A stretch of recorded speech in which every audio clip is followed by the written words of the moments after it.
Hello ladies and gentlemen, and welcome back to me, Dave Pumphouse, and the Colchester Kriegsspiel.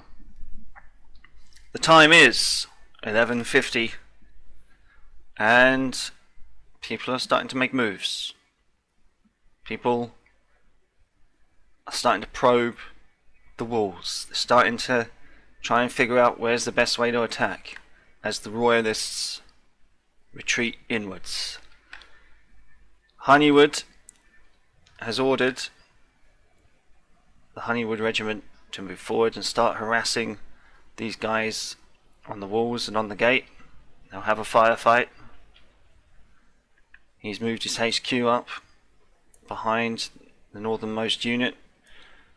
We'll have the Dragoon horse handlers just sitting in Broomheath here.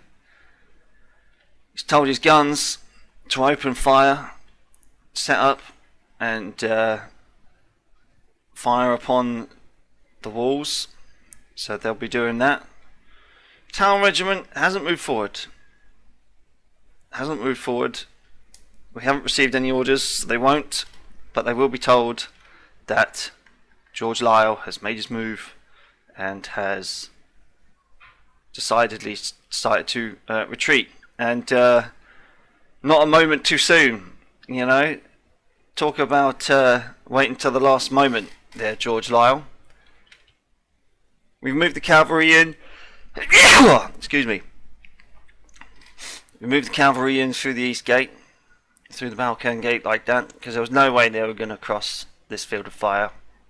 We weren't going to be that cruel.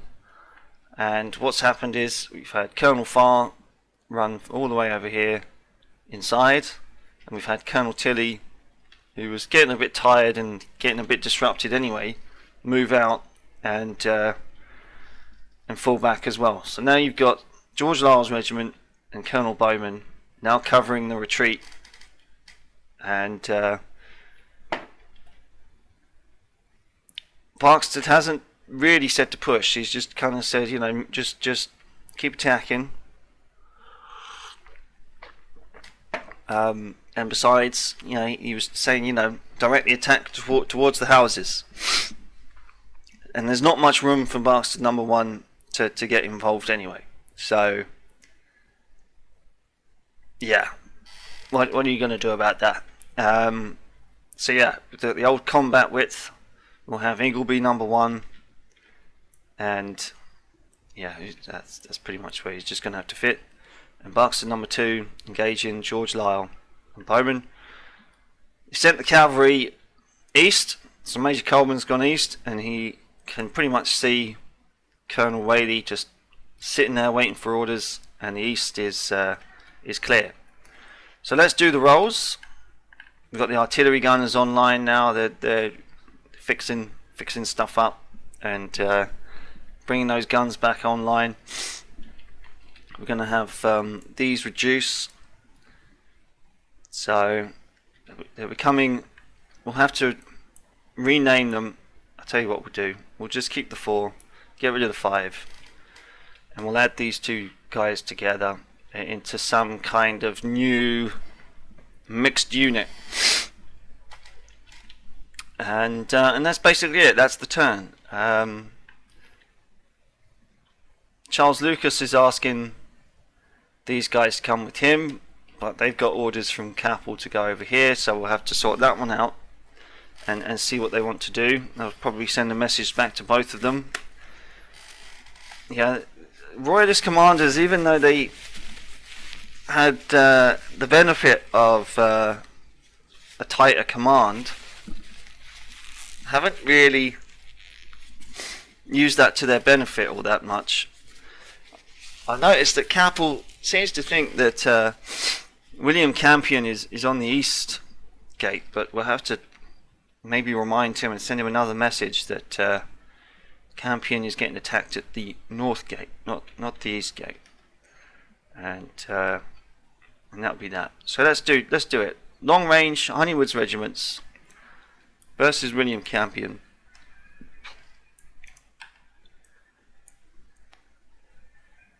Let's roll it.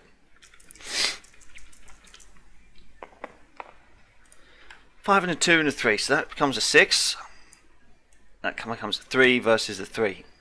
So yeah, they're going to push them, and we're going to have a nice little long range spat against, because they're spread out on the walls. They're going to fire extreme range. They're going to snipe at one another. These dragoons and William Campion.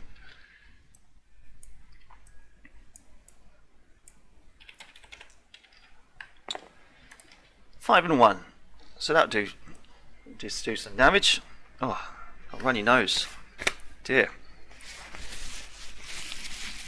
Excuse me. I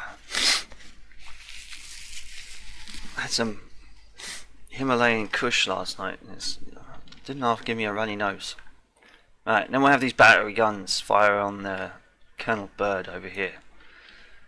What's its effect?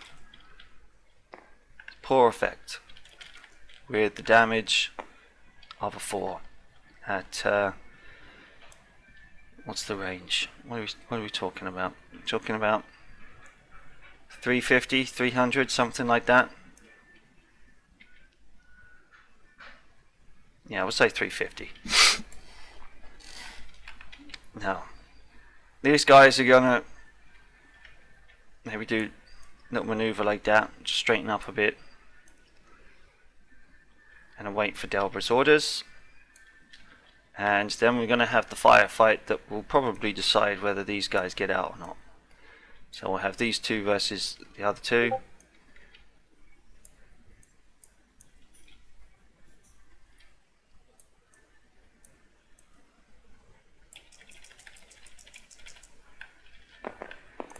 Oh, 6 and 5 versus 2 3s. Oof. Ouch.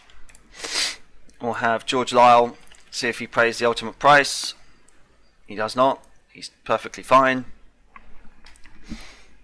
And we'll have Barkstead fire on Gilbert.